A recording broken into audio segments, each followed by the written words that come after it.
सभी विद्यार्थियों का पुनः स्वागत है। और हमारी क्लास में इससे पहले हमने क्षितिज भाग 2 के जो सूरदास जी का महत्वपूर्ण पद हैं, ऊधो तुम हो अति बड़भागी और हमारे हरी हारिल की लकड़ी, हरी है राजनीति पड़े आए और एक मन की मन ही माज रही, चार जो पद सूरदास जी ने लिखे हैं उनसे संबंधित प्रश्नोत्तर मैंने आपको इससे पहले के भाग में करा दिए थे। और आज का जो विषय है वो अगला हमारा जो चैप्टर है तुलसीदास जी द्वारा लिखित राम लक्ष्मण परशुराम संवाद से है। और इसी में से सूरदास जी और तुलसीदास जी जो है महत्वपूर्ण कवि की भूमिका निभाते हैं। प्रश्न इनमें से परीक्षा में फंसते ही हैं आवश्यक रूप से। तो अधिकाधिक प्रश्न में राम लक्ष्मण परशुराम संवाद से आपको करा रही हूँ और आप इन्हें ध्यान से लिखेंगे, समझेंगे और मैं आपके सामने ही खुद भी इन प्रश्नों को हल करने का प्रयास करूंगी। और साथ ही साथ उम्मीद करूंगी कि आपको इन प्रश्नों के उत्तर पहले से आते हैं और आप मुझे बता भी सकते हैं कमेंट करके कि आपको किन किन प्रश्नों के उत्तर पहले से आते थे। आप बताओगे तो मुझे बहुत अच्छा लगेगा। ठीक है बेटा, तो चलिए आज हम शुरू करते हैं।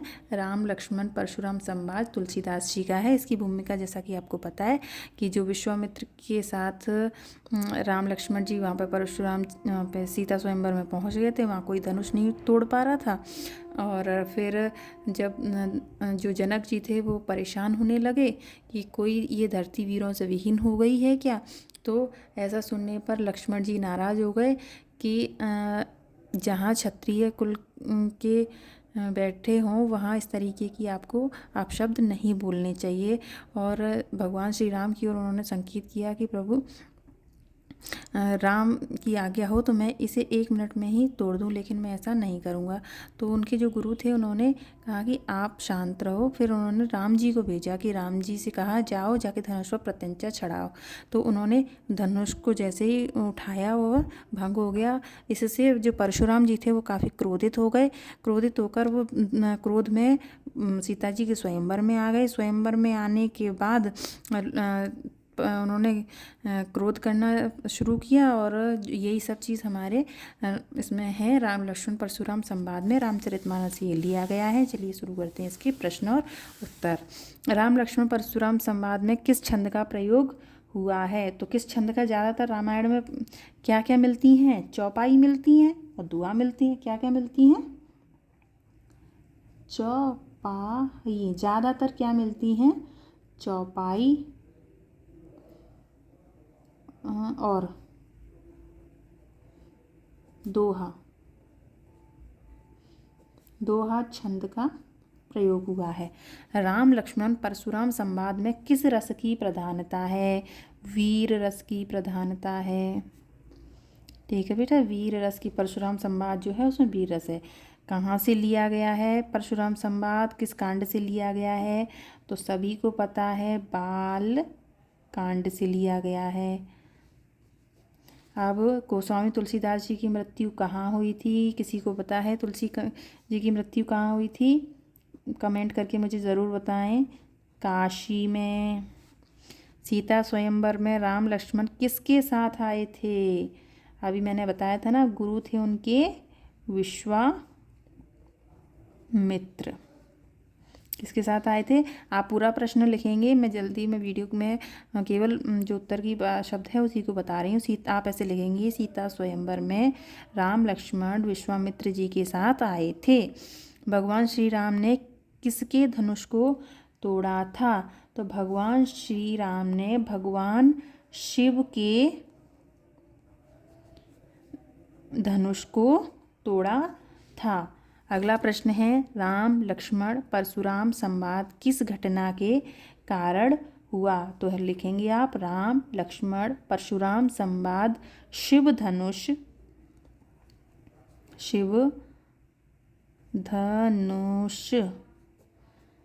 टूटने के कारण हुआ। ठीक है, अगला प्रश्न देखो क्या है। राम लक्ष्मण परशुराम संवाद में कौन सा गुण है। तो राम लक्ष्मण परशुराम संवाद में ओज गुण है। राम लक्ष्मण परशुराम संवाद में किस शब्द शक्ति का प्रयोग है। तो राम लक्ष्मण परशुराम संवाद में व्यंजना शब्द शक्ति का प्रयोग है। शब्द गुण और शब्द शक्ति पर मैं आपको एक अलग से वीडियो बना के दूंगी। परशुराम ने सेवक किसे कहा है? परशुराम ने सेवक उसे कहा है जो सेवा करे। सेवक हो तो करे सेवकाई, सेवा करे। राम ने धनुष को किस धोखे से छू लिया था? तो राम ने धनुष को नया होने के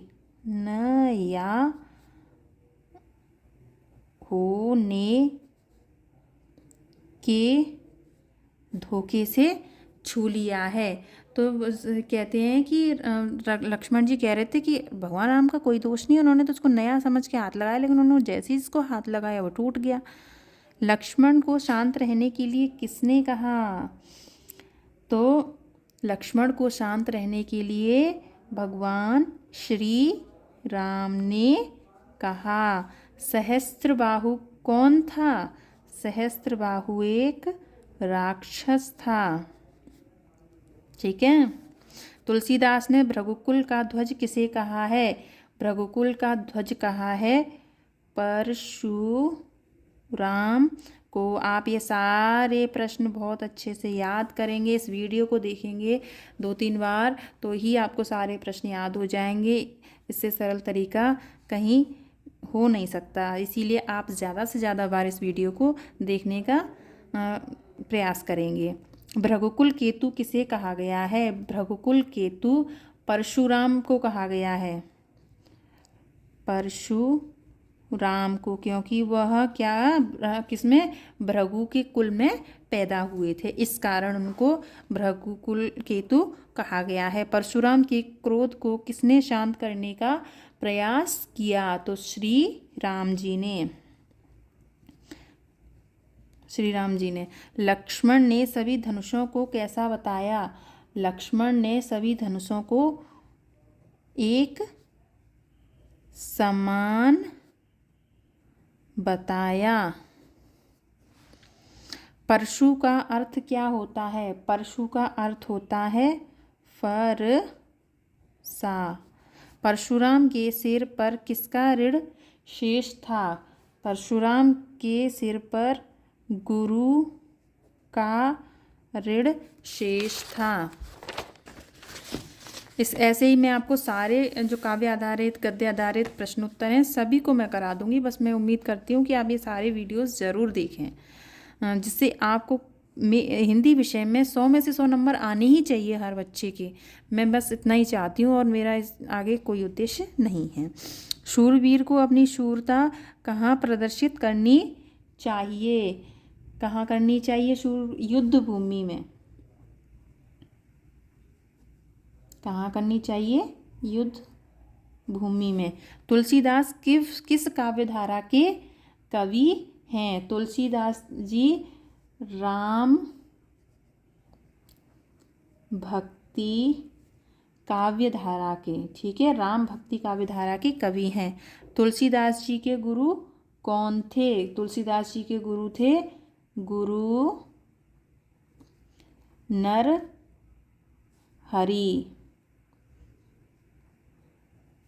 नरहरि दास, ठीक है, थे। तुलसीदास किस मार्ग के कवि थे?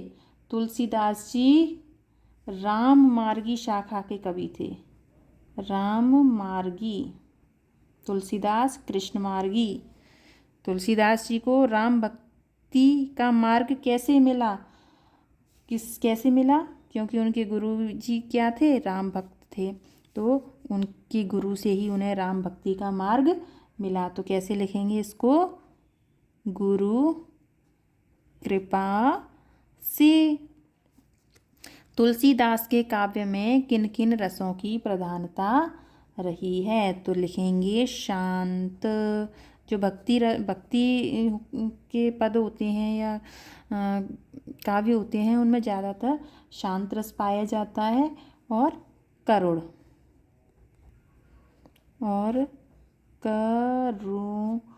शांत और करुण रसों की प्रधानता रही है।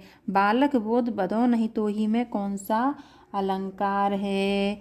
बा बा बा अनुप्रास अलंकार। जहाँ वर्ण की आवृत्ति होती है वहाँ अनुप्रास अलंकार होता है। उंगली दिखाने से कौन मुरझा जाता है? तो उंगली दिखाने से